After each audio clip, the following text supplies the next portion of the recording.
काली बहू की मुंह दिखाई करने आई अमीर सहेली। हेलो फ्रेंड्स, ये मेरी बेस्ट फ्रेंड आशा है और आशा ये मेरे स्कूल फ्रेंड्स हैं। संजना, क्या ये तुम्हारी बेस्ट फ्रेंड है? हमें तो लगा तुम्हारी बेस्ट फ्रेंड तुम्हारी तरह सुंदर और बहुत अमीर होगी, लेकिन ये तो देखने में ही इतनी काली और गरीब दिख रही है। ये तुम्हारी बेस्ट फ्रेंड कैसे हो सकती है?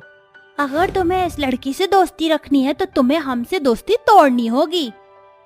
ऐसी बात है तो ठीक है, मैं दोस्ती तोड़ देती हूँ, लेकिन इससे नहीं, तुम लोगों से। इतना कहकर संजना आशा का हाथ पकड़कर वहां से चली जाती है। आशा और संजना बचपन से ही दोस्त होते हैं। आशा और संजना में बहनों की तरह प्यार होता है। संजना एक बहुत बड़े बिजनेसमैन की बेटी होती है और दिखने में बहुत गोरी और सुंदर होती है, लेकिन वहीं आशा एक बहुत गरीब घर से होती है और दिखने में बहुत काली भी होती है, जिस वजह से सब उसके काले रंग का मजाक उड़ाते हैं। क्या हुआ आशा, तुम रो क्यों रही हो?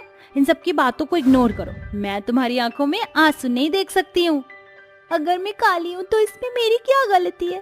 काली होना क्या कोई पाप है?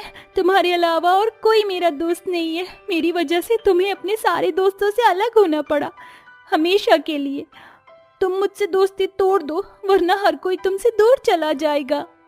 तुम तो हो मेरे पास, तुम मेरी दोस्त नहीं, मेरी बहन हो, समझी? आइंदा कभी दोबारा ऐसा मत कहना। चलो अब जल्दी से रोना बंद करो। ऐसे ही समय बीतता है और ये दोनों बचपन की सहेलियां अब बड़ी हो जाती हैं। क्या हुआ संजना, तुमने मुझे इतनी अर्जेंट कॉल करके क्यों बुलाया? आशा, मेरे डैड चाहते हैं मैं उनका बिजनेस संभालूं, इसलिए मैं आज ही लंदन जा रही हूँ। तुम अपना ख्याल रखना, मैं जल्दी ही तुमसे मिलने आऊंगी। ये तो बहुत अच्छी बात है संजना, अपना ख्याल रखना, हम जल्द ही मिलेंगे। दोनों बचपन की सहेलियां रोते हुए एक दूसरे को विदा करती हैं। आशा और संजना जिस कॉलेज में थे वहीं पर एक विजय नाम का लड़का था जो आशा को बहुत पसंद करता था और आशा भी विजय को बहुत पसंद करती थी और ये दोनों एक दूसरे से शादी करना चाहते थे।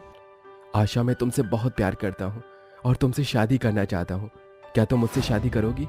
हाँ, मैं भी तुमसे शादी करना चाहती हूँ, लेकिन क्या तुम्हारे घर वाले मेरे इस काले रंग को कभी एक्सेप्ट कर पाएंगे? आशा, जब उन्हें पता चलेगा तुम इतनी अच्छी लड़की हो, कितने साफ दिल की हो, तो वो जरूर तुम्हें एक्सेप्ट करेंगे। जिसके बाद विजय और आशा मंदिर में जाकर शादी कर लेते हैं। शादी के बाद विजय और आशा को अपने घर लेकर आता है। विजय और आशा को ऐसे देखकर विजय के घर वाले हैरान हो जाते हैं। विजय, ये तो किसे घर में ले आया? कौन है ये लड़की और तुम दोनों ने ये शादी के जोड़े क्यों पहन रखे हैं? माँ, इसका नाम आशा है और हम दोनों एक दूसरे से बहुत प्यार करते हैं, इसलिए हमने मंदिर में शादी कर ली। देवर जी, आपको शादी करने के लिए पूरी दुनिया में सिर्फ यही काली कलूटी लड़की मिली? ऐसा क्या जादू कर दिया इसने आप पर जो आप इस लड़की को हमारे घर की बहू बना कर ले आए? हाँ भैया, भाभी ठीक कह रही हैं। मेरे सारे दोस्त इस काली की वजह से मेरे ऊपर बहुत हंसेंगे। विजय, जैसे इसे लेकर आया वैसे इसे बाहर छोड़ दे, वरना मैं इसे धक्के मारकर इस घर से बाहर निकाल दूंगी। ये तुम लोग कैसी बातें कर रहे हो? आशा अब इस घर की बहू है और कोई अपनी बहू के साथ कोई ऐसा बर्ताव करता है क्या? हाँ माँ, आशा मेरी पत्नी और इस घर की बहू है। अगर आप लोगों को आशा से इतनी ज्यादा परेशानी है तो मैं और आशा कहीं और जाकर रह लेंगे। अपने बेटे के घर छोड़ने की धमकी सुनकर आस्था डर जाती है, जिस वजह से उसे ना चाहते हुए भी आशा को अपने घर की बहू स्वीकार करना पड़ता है। नहीं बेटा, तुझे ये घर छोड़कर जाने की कोई जरूरत नहीं है। मैं तेरी और आशा की शादी को मंजूर करती हूँ। आस्था, छोटी बहू का स्वागत करो और बहू की मुंह दिखाई की रस्म करने की तैयारी करो। हम कल ही बहू की मुंह दिखाई की रस्म करेंगे। पिताजी, आप ये कैसी बातें कर रहे हैं? अगर हमने इसकी मुंह दिखाई करी तो पूरा मोहल्ला हम पर हंसेगा। हाँ पिताजी, भाभी बिल्कुल ठीक कह रही हैं। बस करो तुम दोनों, इस घर का मुखिया मैं हूँ। मैं वैसा कहूँगा वैसा ही होगा। बहू की मुंह दिखाई की रस्म होगी, वो भी कल ही। जाओ, जाकर मुंह दिखाई की रस्म की तैयारी करो। प्रीति और प्रियंका आस्था के साथ मिलकर मुंह दिखाई की रस्म की तैयारी करते हैं। अगले दिन होते ही सभी मेहमान और मोहल्ले वाले आशा की मुंह दिखाई के लिए आ जाते हैं। अरे आस्था बहन, तुमने अपने बेटे की शादी कर ली और हम लोगों को बताया भी नहीं। तुम तो बड़ी छुपे रुस्तम निकली।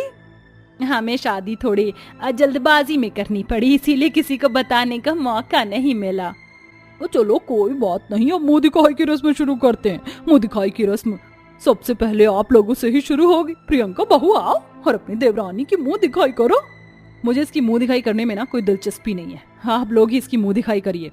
ये कैसी बातें कर रही हो बहू, तुम इसकी जेठानी हो? आशा के ससुराल वालों में से कोई भी आशा की मुंह दिखाई की रस्म नहीं करता। ये सब देखकर आशा की आंखों में आंसू आ जाते हैं। आशा रो ही रही होती है कि आशा के ससुराल के बाहर एक बड़ी सी गाड़ी आकर रुकती है और उस गाड़ी में आशा की बचपन की सहेली संजना उतरती है। आशा संजना को देखकर बहुत ज्यादा हैरान हो जाती है। तुम यहाँ, तुम तो अपने डैड का बिजनेस संभालने के लिए लंदन गई हुई थी ना? हाँ आशा, मैं गई थी, लेकिन मुझे तुम्हारी बहुत याद आ रही थी, इसलिए मैं इंडिया वापस तुमसे मिलने के लिए आई थी। जैसे ही मैं वापस आई मुझे पता चला कि तुमने शादी कर ली, इसलिए मैं तुमसे मिलने तुम्हारे ससुराल आ गई। तुम क्या इसकी दोस्त हो? हाँ, हम बहुत अच्छे दोस्त हैं, हम बचपन से ही साथ में हैं। तुम तो देखने में बहुत सुंदर और काफी अमीर लग रही हो, तो तुमने इस काली कलूटी लड़की में क्या देखा जो तुमने इसे अपना दोस्त बना लिया? मुंह संभाल कर बात करो, भूलो मत ये मेरी दोस्त है और मैं अपने दोस्त के खिलाफ एक शब्द भी नहीं सुन सकती हूँ। अब काली को काली नहीं तो क्या गोरी बोलेंगे?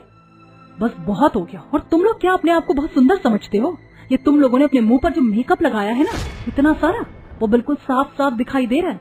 भगवान श्री कृष्ण भी तो काले थे, लेकिन हम सब फिर भी उनसे कितना प्रेम करते हैं। उनमें तो आपने कभी काले गोरे रंग का भेदभाव नहीं किया, तो इंसानों में क्यों काले और गोरे रंग का भेदभाव कर रहे हो? संजना की बात सुनकर आशा के ससुराल वालों को अपनी गलती का एहसास हो जाता है, जिसके बाद सब आशा से माफी मांगते हैं। आशा, मुझे माफ कर दो, मैंने तुम्हारे काले रंग की वजह से तुम्हें कितना सुनाया।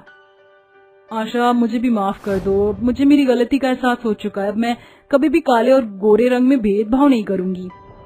आप मुझसे माफी मत मांगिए, आप लोग मुझसे बड़े हैं, आप लोगों को अपनी गलती का एहसास हो गया, इससे बड़ी और क्या बात हो सकती है। और मुझे मेरे ससुराल वालों का प्यार मिल गया है, मैं इसी में बहुत खुश हूँ।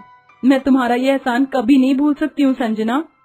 आशा, इसमें कोई एहसान की बात नहीं है, तुम मेरी दोस्त और बहन जैसी हो, मैं तुम्हारे साथ कभी भी गलत होता हुआ नहीं देख सकती।